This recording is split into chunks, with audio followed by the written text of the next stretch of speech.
Good morning, students. Now, today lecture number is 52 and today's date is 9 July 2020. Now, in last lecture, we have seen exercise number 5. In that, we have seen 10 transaction of this exercise. Now, today, we continue from transaction number 11. So, what is 11 number transaction? So, goods of rupees 12,000 sold to Dani, amount received by check. So, as we have discussed earlier, first of all, we have to decide it is cash transaction or credit transaction. So when there is name of person, if name of person is given in the transaction, it is what? Credit transaction. But here there is no name. Name is given. Name of person is given. But what? Amount is received by check. So whenever you sold goods and you received amount by check, आप जब भी goods sold करते हो और person का नाम भी दिया है और आप अमाउंट रिसीव बाय चेक करते हो या कैश से भी करते हो, तो ये ट्रांजेक्शन क्या होता है? कैश ट्रांजेक्शन होता है। आपको ये चीज याद रखनी है, क्योंकि मैंने आपको आज तक क्या बताया था, अगर किसी ट्रांजेक्शन में नाम है किसी पर्सन का तो क्या होता है? Credit transaction. लेकिन नाम के साथ कैश वर्ड हो या अमाउंट रिसीव बाय चेक ऐसा दिया हो, so it is what? Cash transaction. Clear? So here what we have done, here we have sold goods. Now whenever we sold goods, which account is there? Sales account. And sales account is always credited. Why? Because when we sold goods, goods goes from business, and whenever goods goes from business, it is always credited according to real account rules. So here which account is credited? Sales account is credited. Now second, which is the second account? So how we receive amount by? So here we receive amount by check. हमने पैसा check से receive किया है। और remember, मैंने आपको पहले भी बताया था, whenever you receive cheque for any reason, which account affected? Bank account. And bank account what? Bank is what? Bank is person. Which person? Artificial person. And artificial comes under which account? Personal account. What is rule of personal account? Debit the receiver, credit the giver. तो हमें जब पैसा मिलेगा check से, है ना, या हमको जब चेक मिलेगा तो पैसा रिसीव कौन करेगा? बैंक। क्योंकि हम चेक क्या करेंगे? बैंक में डिपॉजिट करेंगे। तो पैसा कौन रिसीव करेगा? On behalf of us, bank. तो बैंक इज व्हाट? रिसीवर और giver. So bank is what? Receiver. दूसरा, इतना कुछ याद नहीं रखना है, तो आपको एक चीज याद रखनी है कि हमको जब भी चेक मिलता है किसी भी रीजन से, bank account is always debited. Clear? हमको जब भी चेक मिलता है किसी भी रीजन से, तो बैंक अकाउंट क्या करना है? डेबिट करना है। तो यहाँ पे दो कौन सा अकाउंट है? एक बैंक, तो बैंक कहाँ जाएगा? पर्सन में। So debit bank account. और दूसरा, what we have done? Sales. And sales account is always credited, and sales comes under which account? Goods and assets. So credit sales account. अब आपको इतना समझ में आ जाना चाहिए कि whenever we sold goods, sales account is always credited. Sales account is always credited, and whenever we receive check, bank account is always debited because bank is receiver, है ना? Now next 12 number, goods of rupees 8,000 purchased from Deepak, amount paid by check. तो यहाँ पे भी आपको यही decide करना है, कैश ट्रांजेक्शन है कि क्रेडिट ट्रांजेक्शन है। So here Deepak is name of person, आपको नाम दिया है पर्सन का, लेकिन मैंने अगले ट्रांजेक्शन आपको बताया ऐसे, जब भी हम अमाउंट रिसीव बाय चेक करते हैं या अमाउंट पेड बाय चेक करते हैं, it is always of cash transaction. तो यहाँ पे क्या होगा? कैश ट्रांजेक्शन है। लेकिन मैंने आपको पहले समझाया था, अगर आप चेक से पेमेंट करते हो या चेक से रिसीव करते हो तो भी कैश ट्रांजेक्शन होता है। लेकिन चेक आता है तो कौन सा अकाउंट आता है? बैंक। जब भी चेक आता है तो क्या होता है? बैंक अकाउंट आता है। यहाँ पे हमने क्या किया है? Amount paid by cheque. तो आप जब भी किसी को अमाउंट पेड बाय चेक करते हो किसी भी रीजन से, तो बैंक अकाउंट आएगा, और बैंक अकाउंट क्या होगा? क्रेडिट। हम जब भी किसी को चेक देते हैं बिजनेस में, तो बैंक अकाउंट क्या होगा? क्रेडिट। क्यों? क्योंकि हम चेक जिसको देंगे उसको पैसा कौन देगा? बैंक। हम नहीं देंगे, कौन देगा? हमारा बैंक। हाँ, वो हमारे अकाउंट से देगा, लेकिन देगा कौन? बैंक। तो bank is what? Giver. So whenever we issue और whenever we give cheque to any other person in business, bank account is always credited. And here what we have done? Purchase goods. So as we discussed, whenever we purchase goods, which account is affected? Purchase account, and that is debited. Purchase account is always debited. So which account debited? Purchase. because we purchase goods, and whenever we purchase goods, goods comes in, and whenever goods comes in, according to real account, it is always debited. And which account credited? Bank. So bank is what? Person. So here credit. Credit which account? Bank account. अभी आपको इतना याद रखना है, you have to remember whenever we receive check, bank account is always debited, and whenever we issue check or whenever we paid check, bank account is always credited. Clear?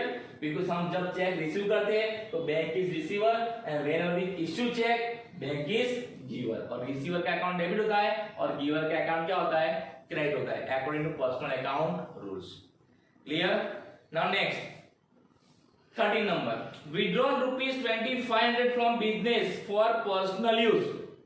Now remember, whenever personal use है क्या? Businessman ने अपने घर के लिए business से पैसा withdraw किया है. Clear? So whenever businessman takes goods, assets or cash from business for his personal use, which account is affected? Drawing account.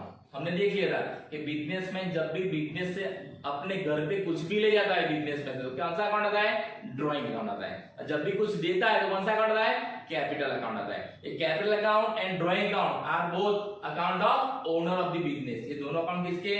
Owner of the business. तो कैपिटल अकाउंट को यूज करना है, ड्रॉइंग अकाउंट को use करना है, capital account को use करना है जब बिजनेसमैन बिजनेस को कुछ देगा तब, कुछ यानी कैश, गुड्स एंड असेट्स. और ड्रॉइंग अकाउंट को यूज करना है जब बिजनेसमैन बिजनेस से अपने घर में कुछ ले जाएगा, कुछ यानी cash, goods and assets. Clear? तो यहाँ पे क्या करता है? Withdraw rupees 2500 from business from personal use, यानी बिजनेसमैन ने 2500 रुपये अपने घर के लिए बिजनेस से विड्रॉ किए हैं. अब जब बिजनेसमैन विड्रॉ करेगा रुपीज, तो कैश कम्स इन होगा या कैश गोज आउट होगा? तो कैश गोज आउट है ना. हम बिजनेस का अकाउंट मेंटेन करते हैं, बिजनेसमैन का नहीं. हमें बिजनेस का ही देखना है. बिजनेस में कैश आएगा कि जाएगा? तो बिजनेस से कैश जाएगा, and whenever cash goes out it is always credited. तो एक अकाउंट हो गया. दूसरा कौन सा अकाउंट आएगा? तो ड्रॉइंग अकाउंट. अब drawing account is always debited, आपको याद रखना है. जैसे कैपिटल अकाउंट क्या होगा? Always credited. तो ड्रॉइंग अकाउंट क्या होगा? Always debited. Why?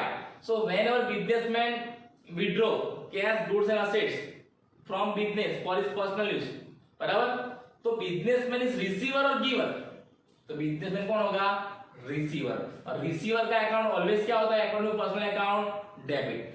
That's why drawing account is debited. So here कौन सा अकाउंट डेबिट होगा? आपका ड्रॉइंग अकाउंट डेबिट होगा. और आपको अभी याद रखना है, drawing account is always debited. Drawing account is always debited. और ड्रॉइंग अकाउंट कब आता है बिजनेस में? जब बिजनेसमैन बिजनेस में से अपने घर के लिए क्या करता है? विड्रॉ करता है. क्या विड्रॉ करेगा? कैश, गुड्स और असेट्स. यहाँ पे क्या विड्रॉ किया उसने? कैश. तो क्या लिखना है यहाँ पे? कैश. क्लियर? तो एक कौन सा डेबिट हुआ? ड्रॉइंग. दूसरा कौन सा डेबिट हुआ? Cash. So drawing account and cash account.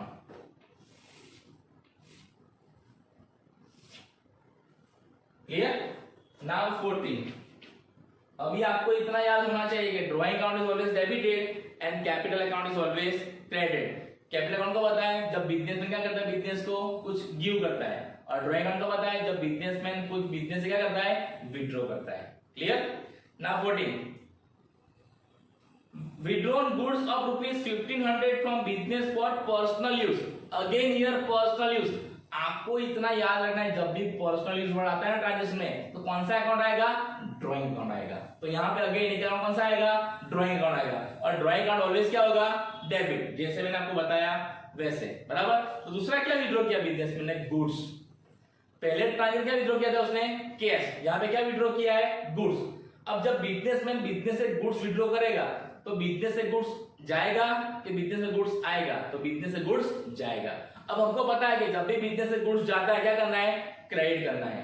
लेकिन मैंने आपको यह भी बताया था whenever goods goes from business other than sales, purchase account is always credited. यानी जब भी बिजनेस में हम सेल्स नहीं करते, बिना सेल्स के गुड्स जाता है, तो कौन सा अकाउंट इफेक्ट होता है? परचेज. और उसमें क्या होता है? Purchase account credit. तो यहाँ पे गुड्स जाता है बिजनेस से, लेकिन हमने सेल्स किया नहीं. बिजनेस मैंने खुद से लिया है, अपने यूज के लिए। और जब ओनर बिजनेस से कुछ गुड्स लेता है ना, तो हम सेल्स नहीं कहते, उसको क्या बोलते हैं, ड्रॉइंग बोलते हैं, क्योंकि बिजनेसमैन उसका पैसा देगा नहीं। तो जब भी बिजनेसमैन बिजनेस में से अपने पर्सनल यूज के लिए गुड्स लेके जाएगा ना, तो परचेज अकाउंट क्या होगा, क्रेडिट होगा। तो यहाँ पे कौन सा अकाउंट क्रेडिट होगा, क्रेडिट परचेज अकाउंट। तो एक अकाउंट कौन सा डेबिट हुआ, ड्रॉइंग, क्योंकि बिजनेस ने क्या किया, पर्सनल यूज के लिए गुड्स को विड्रॉ किया है ना। तो जब भी ट्रांजैक्शन में आपको पर्सनल यूज दिखे तो आपको क्या करना है, ड्रॉइंग अकाउंट क्या करना है, डेबिट करना है। क्लियर। और goods goes from business other than sales, तो क्या करना है, परचेज अकाउंट क्या करना है, क्रेडिट करना है। तो आपको ये चीज भी याद रखना है कि परचेज अकाउंट क्रेडिट कब होता है, तो आपको याद रखना है whenever goods goes from business other than sales. हमने जब गुड्स बेचा नहीं है, सेल्स नहीं किया, फिर भी बिजनेस से जा रहा है, तो परचेज अकाउंट क्या करना है, क्रेडिट करना है। Clear. Now 15th, what is 15th number transaction. So dividend received ₹2000 through check deposited is bank. अब मैंने आपको पहले बताया था कि जब भी आप चेक रिसीव करते हो तो बैंक अकाउंट क्या होगा, ऑलवेज डेबिट। आपको याद रखना है ना, क्योंकि बैंक में पैसा आएगा, तो बैंक कौन होगा, रिसीवर। और क्या रिसीव हुआ है, रिसीव यानी क्या, इनकम ट्रांजैक्शन, ये भी याद रखना है। कौन सी इनकम हुई आपको, तो डिविडेंड। तो दूसरा अकाउंट कौन सा आएगा, डिविडेंड अकाउंट आएगा। तो एक अकाउंट आएगा बैंक, तो डेबिट बैंक अकाउंट, क्योंकि बैंक कौन है, रिसीवर। दूसरा कौन सा इनकम हो रहा है आपको, डिविडेंड, तो क्रेडिट कौन सा अकाउंट होगा, डिविडेंड अकाउंट।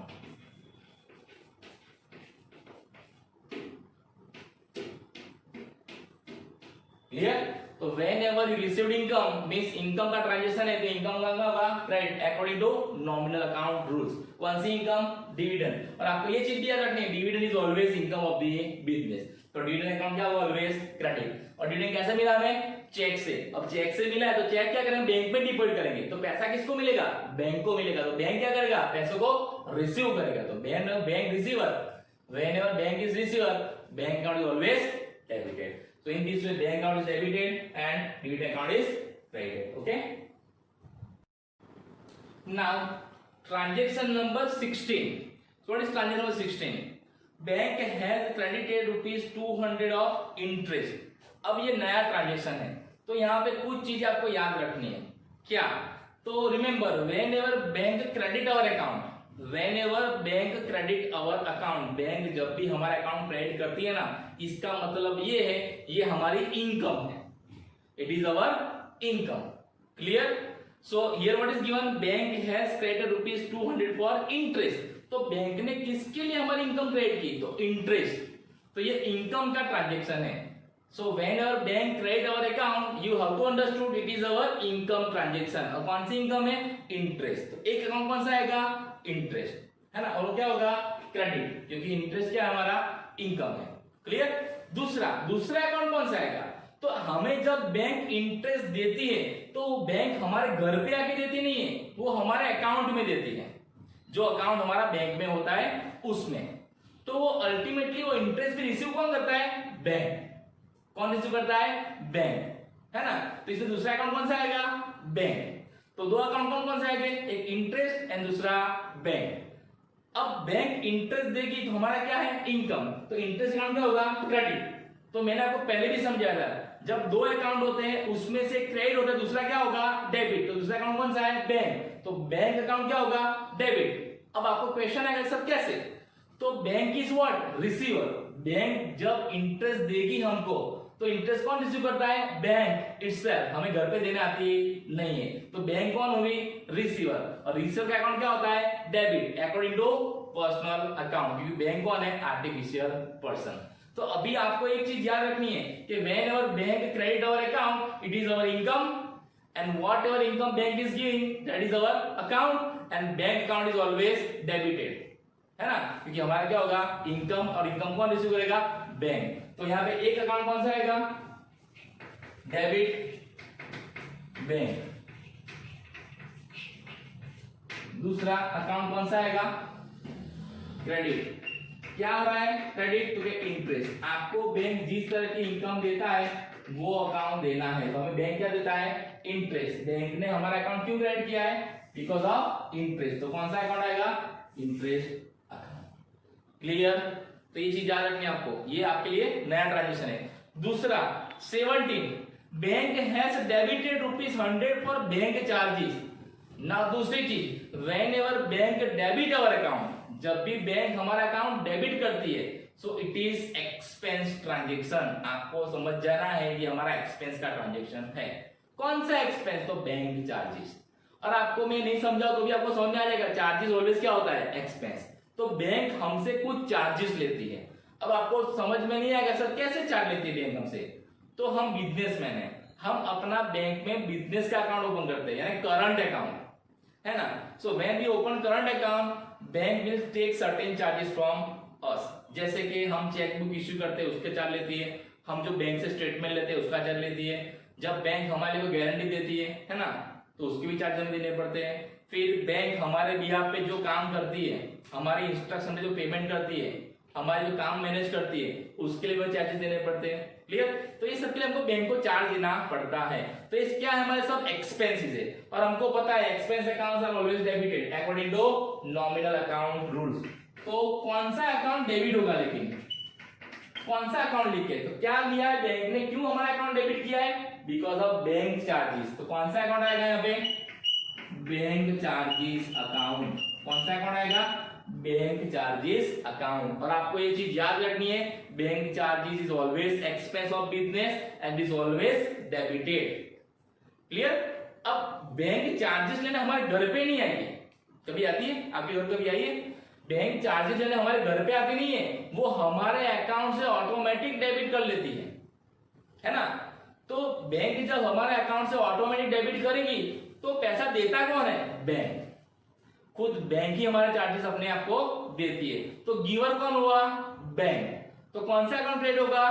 बैंक, है ना, बिकॉज बैंक इज गिवर। तो क्रेडिट कौन सा अकाउंट होगा?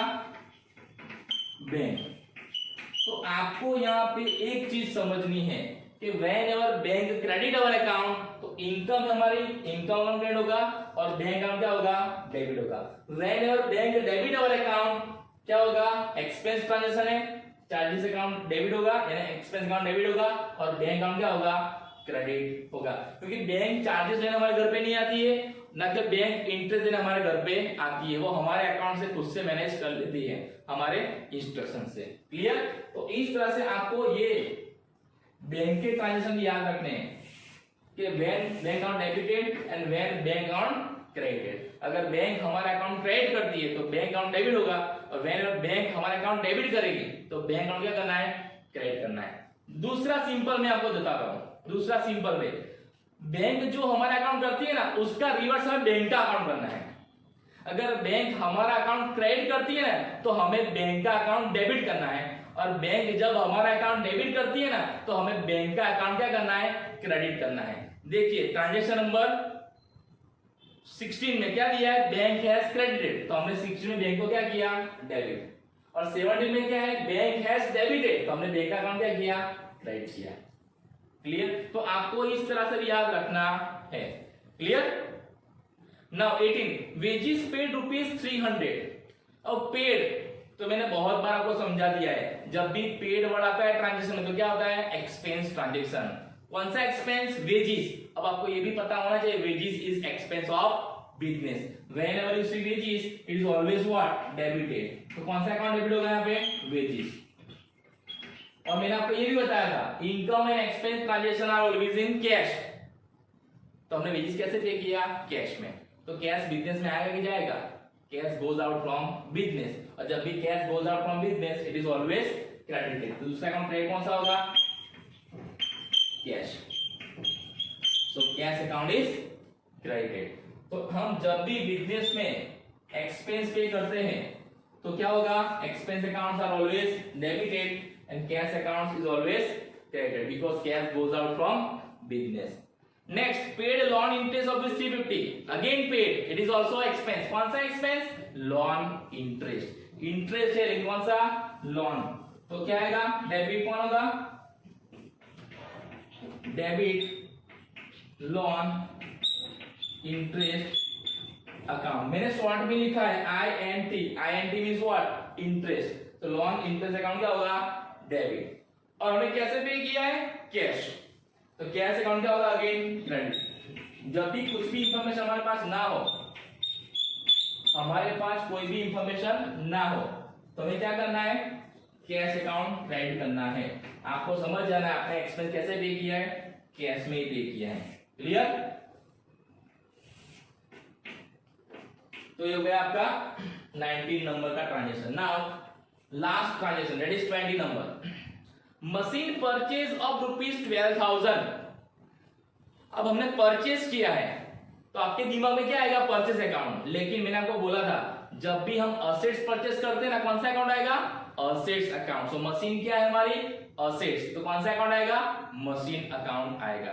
दूसरा, यहाँ पे किसी का नाम दिया है आपको, नहीं दिया है, तो क्या है, कैश ट्रांजेक्शन। और जब कैश ट्रांजेक्शन होता है कौन सा अकाउंट आएगा, कैश। तो एक मशीन अकाउंट, दूसरा कैश अकाउंट। अब जब मशीन परचेज करोगे तो मशीन इन होगा क्या आउट होगा, machine comes in, and whenever assets comes in it is always debited according to real account. तो कौन सा अकाउंट डेबिट होगा यहाँ पे, मशीन अकाउंट।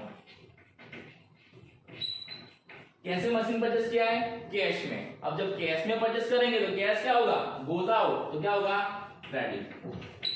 जब भी बिजनेस से कैश गोज आउट होता है क्या होता है, क्रेडिट। वो किसी भी तरह से जाए, किसी भी तरह से बिजनेस में कैश जा रहा है, क्या करना है, क्रेडिट करना है। क्लियर? तो इस तरह से आपको डेबिट एंड क्रेडिट इफेक्ट देना है।